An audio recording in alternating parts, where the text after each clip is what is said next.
Fight is now in the books. Kell Brook, winner by TKO in the sixth round. In the immortal words of Trey X, who's the boss? The ref calls it off.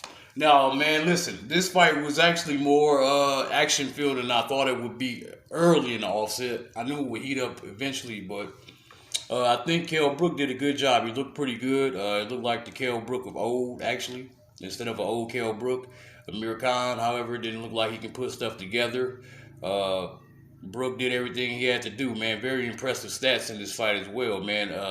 154 power punches. He landed 64 of 154 power punches, man. He was all oops upside his head in this fight, man. Good performance by Kell Brook.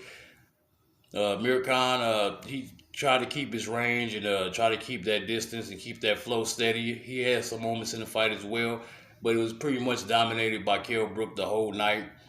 Walked him down, kept going forward, just kept catching him with the hooks, overhands, and just giving it to him everywhere. All power punches too, man. I mean, he was really coming at him.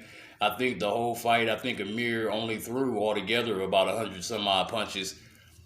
But, you know, Kell Brook was simply just too much for him, too active, too dominant, and proved to be the better fighter.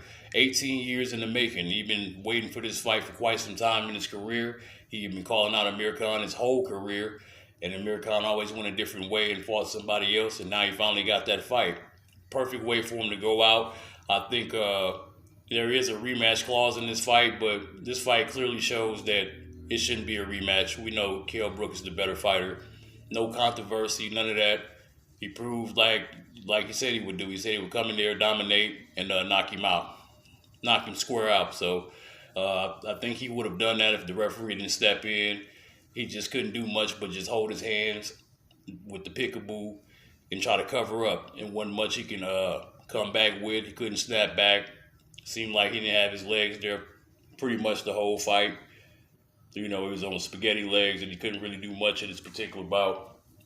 And now we see why he avoided Kell Brook for so long.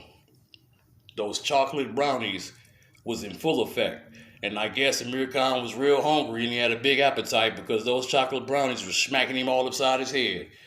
Great fight. Great night of boxing. Peace and blessings, y'all. I'm out.